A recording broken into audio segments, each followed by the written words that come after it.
ginawa ni Ruel na aside from tithing, malaki pong blessing ginawa niya na nagtayo siya ng church. Nagtayo siya ng bahay para sa Panginoon. Alam nyo, sabi ko nga kay Ruel, abangan mo na yan. Blessing flows. God will bless you. Just don't tell God, stop it Lord, stop it. No, just keep.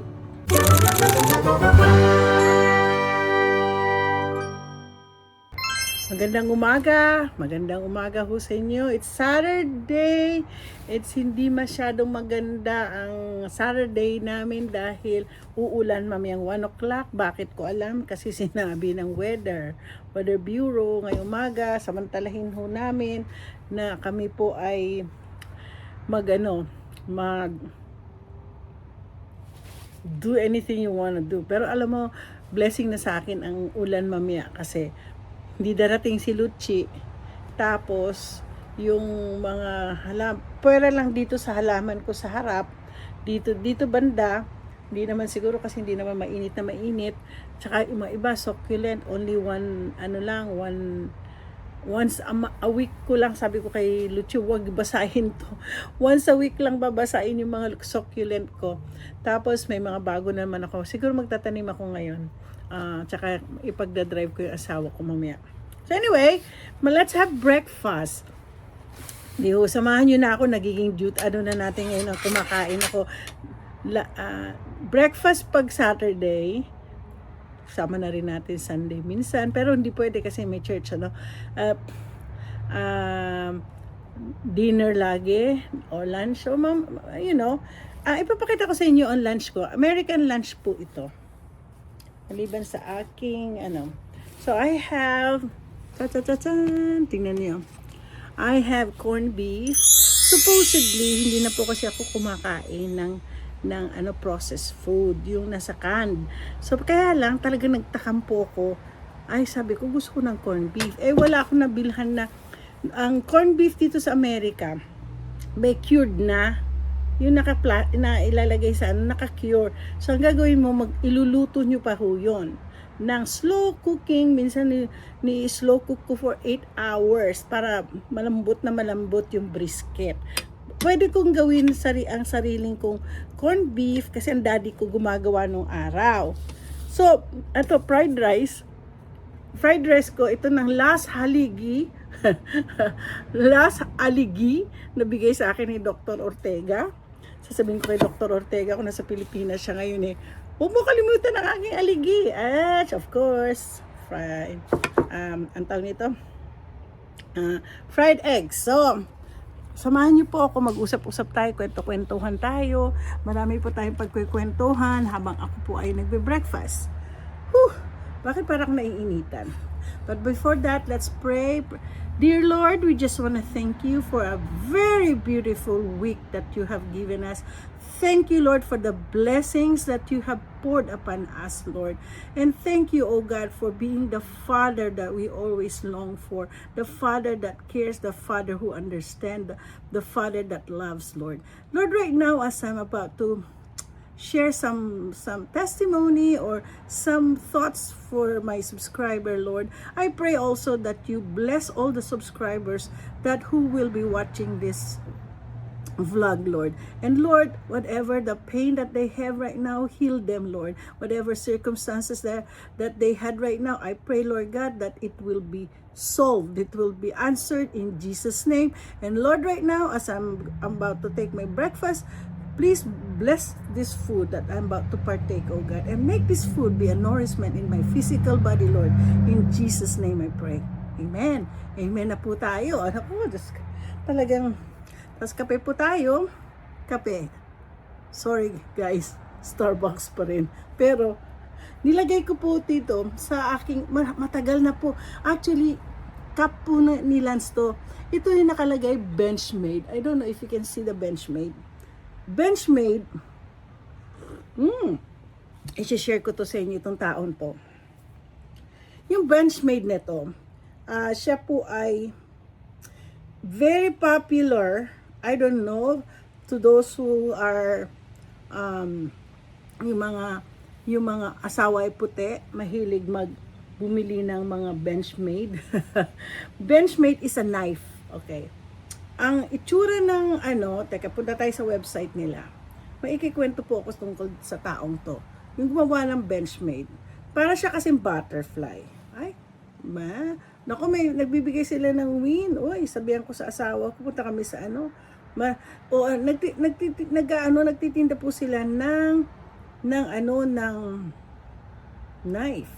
Pero ibang knife to. Benchmade kasi, ang itsura ng tingnan niyo po yung logo niya. Nakita niyo, paro-paro. O yan.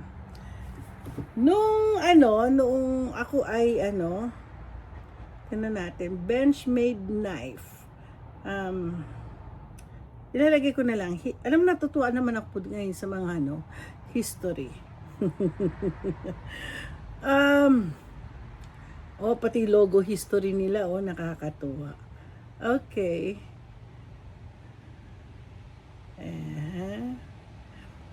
Noong kasi ang asawa ko, mahilig po siya collection ng at inireregalo niya. Pero alam niyo, ang mahal po ang Benchmade umaabot from $100 to $275 po ang presyo ng Benchmade. Ang asawa ko, yun lagi niya nireregalo. Yun, very generous ang asawa ko, lalo na kapag ang mga kaibigan niya itapat, Pero once na sinasira mo yung tiwala, mawawala po. Very ang asawa ko, very generous din ang asawa ko. So, yung may-ari ng Benchmade po, nung ako ay may nagpunta ng factory sa Oregon, so sabi ko, yung laki, sabi ko. Tapos nagpunta ako doon sa history, ay sabi ko, ang mukha nung lalaki is, mukha siyang Meksikano.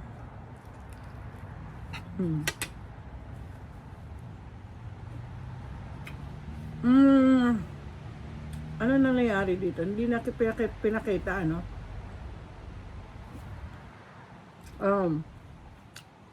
yung nag-origin nito, ang pangalan niya is Les de Asis. De Asis pala, sorry.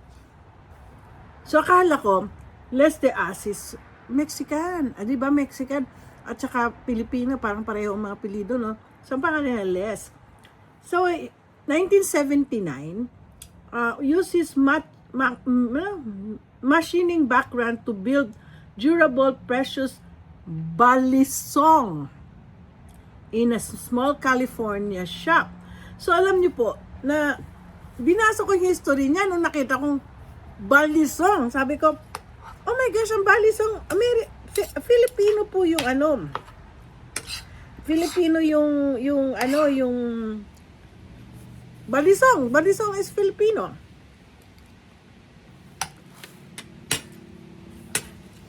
Ang kwento niya, 1979, bata pa si Les de Asis. Ang nanay niya, taga Taal. Yung malapit sa Taal. Lemery yata. Lemery. Tingnan natin, hanapin natin ang kanyang, si Les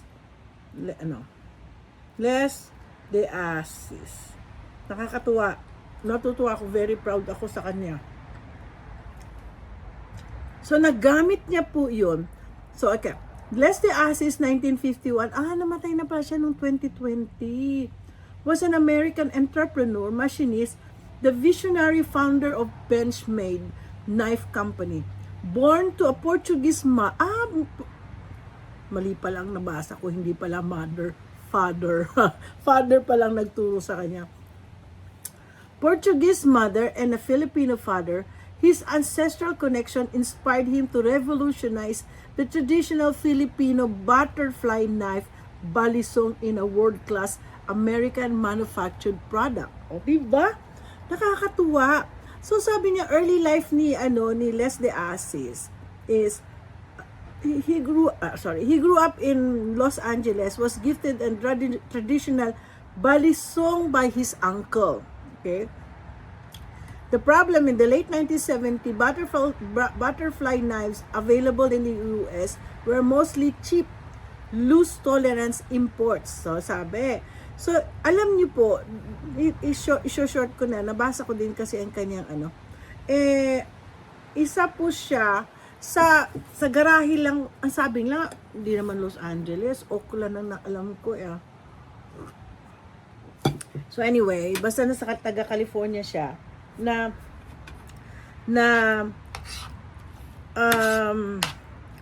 ginawa niya po sa kanyang sa kanyang garahe. Sa garahe po nila, bata pa siya.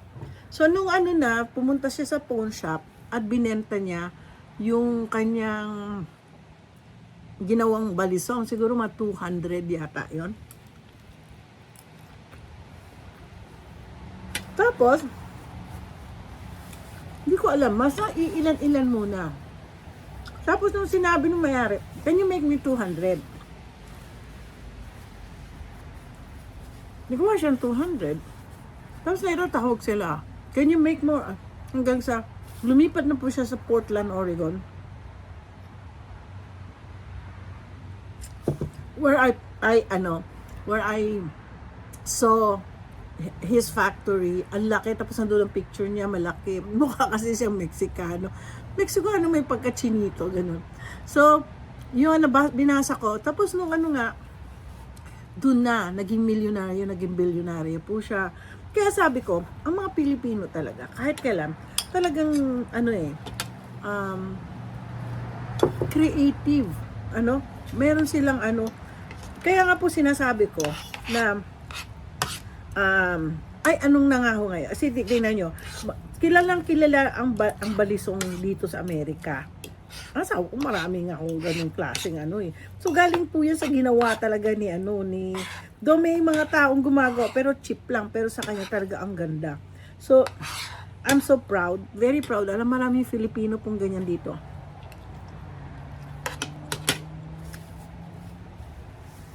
Next, alam niyo po, ang ube. Kaya po ngayon, in the near future dyan ngayon, I think President Bongbong Marcos is now, that's the reason why he goes out. Ang kanyang economic ngayon is magfo-flourish ngayon ang kaya pag uwi ko, sabihin ko na sa kapatid ko yung part na ibang lupa namin, ipagtatanim na namin ng mga ube. Kasi pwede na po tayo mag-export kasi saan sila kumukuha ng mga ube? Mexico. Saan pa ba sila kumukuha ng ube? Pero the best ube is in the Philippines. So I'm not a BBM. It's just that you should minsan open mind tayo. Meron tayong sinusuportahan, pero kailangan din natin kasi para sa ikaunlad ng bayan nating Pilipinas. So let's just be a little bit intelligent enough. Pero itong presidente I admire him for making his best to make, ko nga yung sinabi niya, make Philippines great again, parang ganon. So sabi ko, wow, siguro tinuruan siya ni President Trump magsabi nun. Anyway, let's just be open-minded. Let's take the opportunity kung ano man ang kanyang program na gagawin. Kung gagawin niya, tanggalin na ninyo yung sa bangag na yan. Please, let's just be intellectual. Kung ako kasi matagal ko na pinagpipray, sabi ko, Lord, ang ganda-ganda ng Pilipinas. Marami tayong i-export. Marami pwede nating para umunlad uli ang Pilipinas. Yung nga lang, tanggalin, pag-pray din natin, yung maging corrupt yung matao. So, yun nga po yung ube. Hindi ko pa kasi gusto kong pag-aralin, hindi ko pa naririnig yung kanya sona. Hindi naman po kasi baka BBM. So, yung opportunities na alam niyo po, everywhere you go, American store, American restaurant, may ube na po sila. Gusto ko nga interviewin din ng mga chef Sabi ko, where do you get the ube? Where do you go get the Kasi wala naman, ewan ko kung may nagtitinda ang Asian store, pero alam niyo, American store, Tapos nakakatawa din mga American friends namin. How do you do this one? Okay, just boil, just like a sweet potato. Sabi ko, then cook it. And hindi ko pa natuturo sa kanila paano gumawa ng halaya. Everybody likes ube. Nasasarapan po sila sa ube. So, let's revolutionize, di ba? Ang ating So, when somebody who's gonna lead that, na magkaroon tayo ng ube, tayo magiging exporter ng ube. So be it. Alam mo, masarap sana yung mangga natin, pero Hindi ko alam bakit hindi nila inalaw ang Bangkok, ang Thailand, na nag-export pero hindi pa rin. Wala pa rin po talaga makakapagpantay sa mangga. Hindi ko rin alam, pero lahat kasi ng mangga ngayon galing sa sa Mexico. Hindi naman po masarap, para siyang Indian mango. Maybe because akala nila nakauwi sila ng mangga. Sweet mangga galing sa Bangkok, galing sa Pilipinas. Pero pag hindi nila dito, kahit dun sa tropical area ng Mexico, iba ang magiging lasa kasi bakit? Klima, pangalawa, soil. Yun ang yun ang hindi makukuha nila. So, ibig sabihin, Philippines lang pwede nun.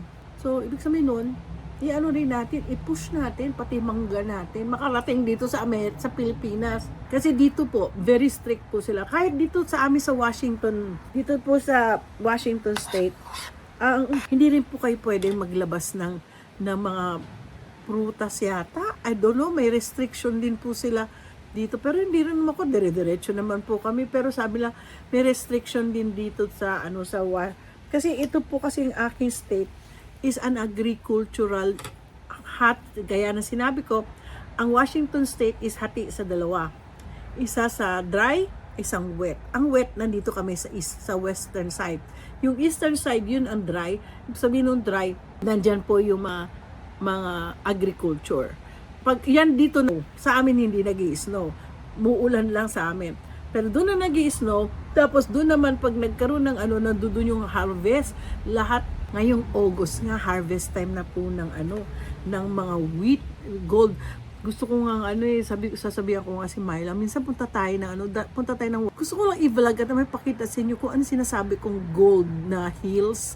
Kasi yun yung taniman ng mga wheat. Kasi ang wheat kasi is, pag nag-harvest ka, para kulay gold. Parang gusto mo tumira doon sa gold. Kasi kayo ko sinasabi, sinishare sa inyo. Kasi po, photography po noong araw, before ako naghingi ng mga picture, video na to, photography ang aking passion. At saka maliban sa painting, kaya lang wala talaga akong time mag-paint, so sabi ko mag-photography ako. Ay, lahat po ng klase mamahaling photography. Nikon ang ginagamit ko. Nabenta ko nga lang sa murang halaga kasi nahirapan na po ako. Kasi mahirap mag-focus na. So, ang nangyari, gusto kong pakita sa inyo kasi malapit na mag-summer. So, by this August, by September, abangan ninyo, may pupuntahan po kami isang lugar sa Oregon na meron po silang hot spring, tapos meron din po silang mga river tubing, yung uupo, doon ka lang, tapos it goes to the flow, yung ganun ba. Maraming activities. So, nakakuha na kami kahapon. Nagbayad na po kami kahapon ng aming hotel, kasi kami dalawa ni Lance at saka Marilyn ko, mag-hotel kami. Pero si Nadmaila, the whole Mariano family, nasa TP sila. Yung ng para Indian, yung bahay ng Indian, 10 tao pwede pumunta, makastay doon. So, excited tuloy kami. September po yan. Pero, siguro ngayong August, lilipat na yung inaanak ko sa Victoria. Abang-abangan nyo po yung mga vlog ko. At saka, maraming salamat po sa inyo, sa mga bagong subscriber. Thank you very much. Imagine, naka 9,000 po. I'm not even imagining that I'm gonna go up. It's fine sa akin. Sabi ko, stick ako sa 8,000. As long as there's some people watching my view. Ngayon, umaakyat na ng 1,000 yung akin. Thank you very much on the bottom of my heart. I just can't imagine talaga na God is so good. At isa pa bago ako mag-end. Nag-share kaninang umaga si Ruel regarding sa kanyang ginawa sa church nila. Alam niyo kung bakit po ako nagsasucceed? God is blessing me. Because I tithes. Yung nga lang, this year, ang prayer ko sa Lord, magta-tithes ako sa church namin. At the same time, magta-tithes po ako sa Tita Mariton Foundation. Kasi, yung Tita Mariton Foundation, yung pera nandoon, ibibigay ko sa tulong sa Pilipino. Kasi, I cannot claim it for taxes kasi nga, it has to be US-based foundation. So, ngayon, lahat po ng ng mga tinutulungan ko ngayon sa Pilipinas, it has to be documented. Yeah, either i-video ng isang vlogger, ibibigay sa akin, or mga pictures na pinagano, kasi yon ilalagay ko as it has to be documented. Kasi once na nag-file po ako ng taxes ko, ifa-file, kasi nagfa-file din po kami doon sa 501(c) ng sa IRS. So pag makita na na I really been helping sa ibang tao. So yeah, so yun. At isa pa po, yung ginawa ni Ruel na yung tithing, aside from tithing, ay ang malaki pong blessing ginawa niya, na nagtayo siya ng church. Nagtayo siya ng bahay para sa Panginoon. Alam nyo, sabi ko nga kay Ruel, abangan mo na yan. Blessing flows. God will bless you. Just don't tell God, stop it, Lord, stop it. No. Just keep the blessing flows. Yan po. Kailangan, we cannot outgive God. Huwag po tayong maging ganito. We have to be a giver. And also, we have to be a giver muna first, giver sa kingdom of God. So, yung tithes nyo, practicein nyo mag-tithes. Tingnan nyo ang blessing ng Lord. Ako po, isa sa patotoo, if you are a tither, God will bless you more. Ako ang sa akin naman, hindi naman kami nagtayo ng church, kundi yung mga born again Christian na church na nagpunta po sa kasi meron 4-door kasi ang garahe namin sa bahay namin sa Kawayan. Inalaw namin na yun ang gamitin nila. Pero nung after po ako nagpatayo ng bahay para sa 5 orphan dahil patay na nanay, yung tatay nakakulong kasi tatlo o 2. Sorry, na rape po niya. So yun. Tapos lola na lang ang nag-aalaga. So yun ang binigay po sa akin ng blessing. So sabi ng asawa ko, why don't we, kasi nakita niya bahay, halos isang lang, it will blow out, yung gano'n. Sabi ng asawa ko, let's make a house for them. So pinatayuan ko, alam niyo, right after that, ang dami, tumaas po yung aking mga clientele. Tapos may opportunity ako to make a big project. Talaga ang galing-galing ng Lord. Kaya sabihin ko sa inyo, secret lang ng you want to succeed, give your tithes to the Lord. Okay? I hope you guys get something from what I'm saying. Happy breakfast po tayo ngayong Saturday. And don't forget to go to church on Sunday and pray. And of course, give your tithes. Kaya thank you very much, guys. Don't forget to like and subscribe.